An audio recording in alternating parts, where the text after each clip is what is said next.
Halo sahabat Gerakan Baca Dengar Alkitab atau Gebada, apa kabarnya? Kiranya kita terus dapat merasakan sukacita yang datang dari Tuhan dan tetap bertekun menaati firman-Nya. Masih bersama saya, Pendeta Ebenezer Sitompul, yang melayani di Gereja Kristus Apostolik Jakarta. Saudara, setelah kita merenungkan hikmat dari Tuhan saat membaca kitab Amsal dan merenungkan tugas kita saat membaca pengkhotbah, mulai hari ini kita akan berbicara tentang kasih Tuhan yang terdapat dalam kitab Kidung Agung. Kidung Agung adalah kitab terakhir dari 3 kitab hikmat Salomo dan merupakan puisi yang mengekspresikan perasaan antara Raja Salomo dengan wanita yang memelihara kebun anggur, yaitu gadis Sulam. Kasih Tuhan kepada kita pun dijelaskan melalui kidung ini. Apakah alasannya? Terdapat informasi bahwa orang Yahudi membaca Kidung Agung pada hari ke-8 Paskah setiap tahunnya. Pokok bacaan kitab hari ini dari Kidung Agung pasal 1 sampai 4. Pasal 1 dan 2 adalah kisah pertemuan pertama Salomo dengan gadis Sulam dan pengakuan cinta Salomo kepadanya.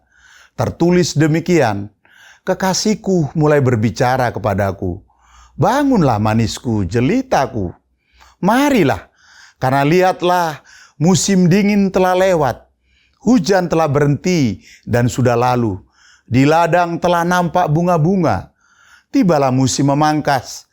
Bunyi tekukur terdengar di tanah kita, pohon ara mulai berbuah, dan bunga anggur semerbak baunya. Bangunlah manisku, jelitaku, marilah." Pengakuan Salomo melalui kidung ini manis sekali, bukan? Mendengarnya saja bisa membuat hati kita berdebar dan mengingatkan saat kita berada dalam sebuah hubungan yang romantis. Pasal 3 dan 4 digambarkan bahwa cinta mereka membuahkan hasil. Pasal ini berisi tentang manisnya pernikahan dan malam pertama. Namun, di saat yang bersamaan, Salomo tidak bisa menyembunyikan perasaan cemasnya. Dinyatakan pada bagian tersebut, bagaimana jika kita tidak bisa bertemu satu sama lain? Apakah kamu meninggalkanku? Aku takut cinta ini tidak akan bertahan selamanya. Namun, ini dapat menjadi sebuah refleksi tentang bagaimana dengan kasih Tuhan kepada kita. Allah begitu mengasihi kita, sehingga Dia memberikan anaknya hingga disalibkan. Dia mengundang kita sekarang, bangunlah manisku, marilah.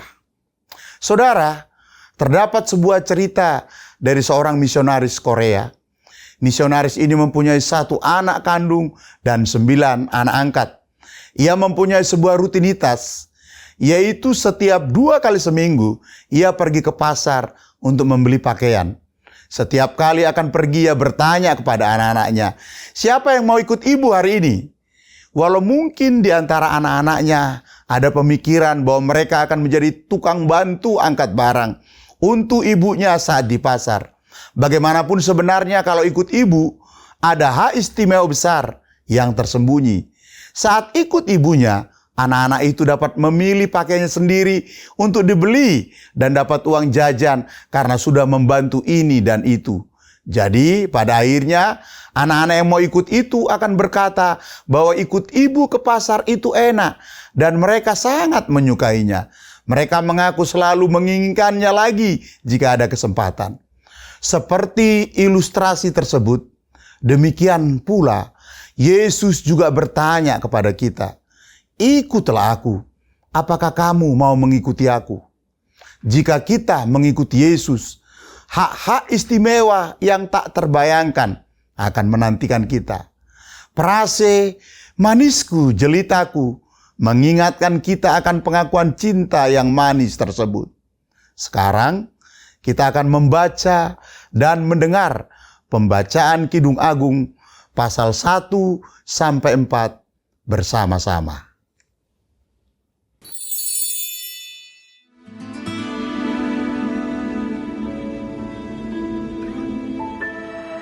Kidung Agung dari Salomo. Kiranya ia mencium aku dengan kecupan, karena cintamu lebih nikmat daripada anggur. Harum bau minyakmu, bagaikan minyak yang tercurah namamu. Oleh sebab itu, gadis-gadis cinta kepadamu. Tariklah aku di belakangmu. Marilah kita cepat-cepat pergi. Sang raja telah membawa aku ke dalam maligai-maligainya. Kami akan bersorak-sorai dan bergembira karena engkau. Kami akan memuji cintamu lebih daripada anggur. Layaklah mereka cinta kepadamu. Memang hitam aku, tetapi cantik. Hai putri-putri Yerusalem, seperti kemah orang Kedar, seperti tirai-tirai orang Salma. Janganlah kamu perhatikan bahwa aku hitam, karena terik matahari membakar aku. Putra-putra ibuku marah kepadaku. Aku dijadikan mereka penjaga kebun-kebun anggur. Kebun anggurku sendiri tak kujaga. Ceritakanlah kepadaku jantung hatiku, di mana Kakanda mengembalakan domba, di mana Kakanda membiarkan domba-domba berbaring pada petang hari. Karena mengapa aku akan jadi serupa pengembara dekat kawanan-kawanan domba teman-temanmu? Jika engkau tak tahu, hai jelita di antara wanita, ikutilah jejak-jejak domba dan gembalakanlah anak-anak kambingmu dekat perkemahan para gembala. Dengan kuda betina daripada kereta-kereta Firaun, kuumpamakan engkau, manisku. Moleklah pipimu di tengah perhiasan-perhiasan, dan lehermu di tengah kalung-kalung. Kami akan membuat bagimu perhiasan-perhiasan emas dengan manik-manik perak. Sementara sang raja duduk pada mejanya, semerbak bau narwastuku. Bagiku, kekasihku bagaikan sebungkus mur, tersisip di antara buah dadaku. Bagiku, kekasihku setangkai bunga pacar di kebun-kebun anggur En-Gedi. Lihatlah, cantik engkau, manisku. Sungguh cantik engkau, bagaikan merpati matamu. Lihatlah, tampan engkau kekasihku. Sungguh menarik, sungguh sejuk petiduran kita. Dari kayu aras balok-balok rumah kita, dari kayu eru papan dinding-dinding kita.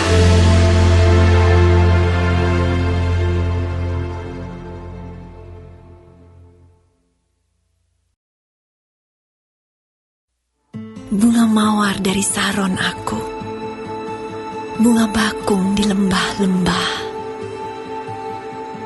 Seperti bunga bakung di antara duri-duri, demikianlah manisku di antara gadis-gadis. Seperti pohon apel di antara pohon-pohon di hutan, demikianlah kekasihku di antara teruna-teruna. Di bawah naungannya aku ingin duduk, buahnya manis bagi langit-langitku. Telah dibawanya aku ke rumah pesta, dan panjinya di atasku adalah cinta. Kuatkanlah aku dengan penganan kismis, segarkanlah aku dengan buah apel, sebab sakit asmara aku. Tangan kirinya ada di bawah kepalaku, tangan kanannya memeluk aku. Kusumpahi kamu, putri-putri Yerusalem, demi kijang-kijang atau demi rusa-rusa betina di padang, jangan kamu membangkitkan dan menggerakkan cinta sebelum diingininya. Dengarlah, kekasihku, lihatlah, ia datang, melompat-lompat di atas gunung-gunung, meloncat-loncat di atas bukit-bukit. Kekasihku serupa kijang atau anak rusa. Lihatlah, ia berdiri di balik dinding kita, sambil menengok-nengok melalui tingkap-tingkap dan melihat dari kisi-kisi. Kekasihku mulai berbicara kepadaku. Bangunlah manisku, jelitaku, marilah. Karena lihatlah, musim dingin telah lewat. Hujan telah berhenti dan sudah lalu. Di ladang telah nampak bunga-bunga. Tibalah musim memangkas. Bunyi tekukur terdengar di tanah kita. Pohon ara mulai berbuah, dan bunga pohon anggur semerbak baunya. Bangunlah manisku, jelitaku, marilah. Merpatiku di celah-celah batu, di persembunyian lereng-lereng gunung. Perlihatkanlah wajahmu, perdengarkanlah suaramu, sebab merdu suaramu dan elok wajahmu.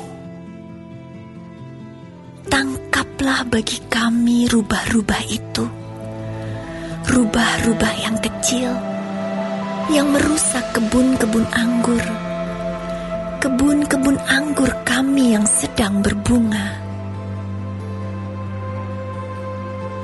Kekasihku kepunyaanku, dan aku kepunyaan dia, yang menggembalakan domba di tengah-tengah bunga bakung.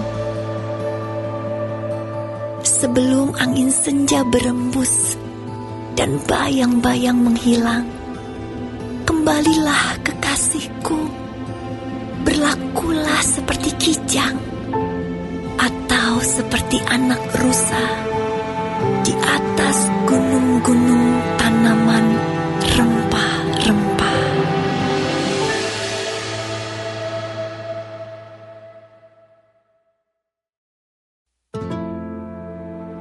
Di atas ranjangku, pada malam hari, ku cari jantung hatiku. Ku cari, tetapi tak kutemui dia. Aku hendak bangun dan berkeliling di kota, di jalan-jalan, dan di lapangan-lapangan ku cari dia jantung hatiku. Ku cari, tetapi tak kutemui dia. Aku ditemui peronda-peronda kota. Apakah kamu melihat jantung hatiku? Baru saja aku meninggalkan mereka. Kutemui jantung hatiku. Kupegang dan tak kulepaskan dia. Sampai kubawa dia ke rumah ibuku, ke kamar orang yang melahirkan aku. Kusumpahi kamu, putri-putri Yerusalem, demi kijang-kijang atau demi rusa-rusa betina di padang, jangan kamu membangkitkan dan menggerakkan cinta sebelum diingininya. Apakah itu yang membubung dari padang gurun seperti gumpalan-gumpalan asap tersaput dengan harum mur dan kemenyan dan bau segala macam serbuk wangi dari pedagang? Lihat, itulah Joli Salomo, dikelilingi oleh 60 pahlawan dari antara pahlawan-pahlawan Israel. Semua membawa pedang, terlatih dalam perang, masing-masing dengan pedang pada pinggang karena kedahsyatan malam. Raja Salomo membuat bagi dirinya suatu tandu dari kayu Libanon. Tiang-tiangnya dibuatnya dari perak, sandarannya dari emas, tempat duduknya berwarna ungu, bagian dalamnya dihiasi dengan kayu arang. Hai putri-putri Yerusalem, putri-putri Sion, keluarlah dan tengoklah Raja Salomo dengan mahkota yang dikenakan kepadanya oleh ibunya pada hari pernikahannya, pada hari kesukaan hatinya.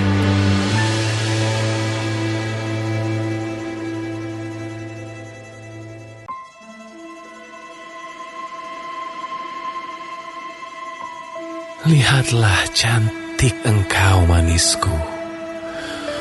Sungguh cantik engkau. Bagaikan merpati matamu di balik telekungmu. Rambutmu bagaikan kawanan kambing yang bergelombang turun dari pegunungan Gilead. Gigimu bagaikan kawanan domba yang baru saja dicukur, yang keluar dari tempat pembasuhan, yang beranak kembar semuanya, yang tak beranak tak ada. Bagaikan seutas pita kirmizi bibirmu dan elok mulutmu. Bagaikan belahan buah delima pelipismu di balik telekungmu. Lehermu seperti menara Daud dibangun untuk menyimpan senjata. 1000 perisai tergantung padanya dan gada para pahlawan semuanya. Seperti 2 anak rusa buah dadamu. Seperti anak kembar kijang yang tengah makan rumput di tengah-tengah bunga bakung. Sebelum angin senja berembus dan bayang-bayang menghilang, aku ingin pergi ke Gunung Mur dan ke Bukit Kemenyan. Engkau cantik sekali, manisku. Tak ada cacat celah padamu. Turunlah kepadaku dari gunung Libanon, pengantinku. Datanglah kepadaku dari gunung Libanon. turunlah dari puncak Amanah, dari puncak Senir dan Hermon, dari liang-liang singa, dari pegunungan tempat macan tutul. Engkau mendebarkan hatiku, Dinda, pengantinku. Engkau mendebarkan hati dengan satu kejapan mata, dengan seuntai kalung dari perhiasan lehermu. Betapa nikmat kasihmu, Dinda pengantinku. Jauh lebih nikmat cintamu daripada anggur, dan lebih harum bau minyakmu daripada segala macam rempah. Bibirmu meneteskan madu murni, pengantinku. Madu dan susu ada di bawah lidahmu, dan bau pakaianmu seperti bau gunung Libanon. Dinda pengantinku, kebun tertutup engkau, kebun tertutup dan mata air termeterai. Tunas-tunasmu merupakan kebun pohon-pohon delima dengan buah-buahnya yang lezat, bunga pacar dan narwastu, narwastu dan kunyit, tebu dan kayu manis dengan segala macam pohon kemenyan, mur dan gaharu, beserta pelbagai rempah yang terpilih. Oh, mata air di kebun, sumber air hidup yang mengalir dari gunung Libanon. Bangunlah, hai angin utara, dan marilah, hai angin selatan. Bertiuplah dalam kebunku, supaya semerbaklah bau rempah-rempahnya. Semoga kekasihku datang ke kebunnya dan makan buah-buahnya yang lezat.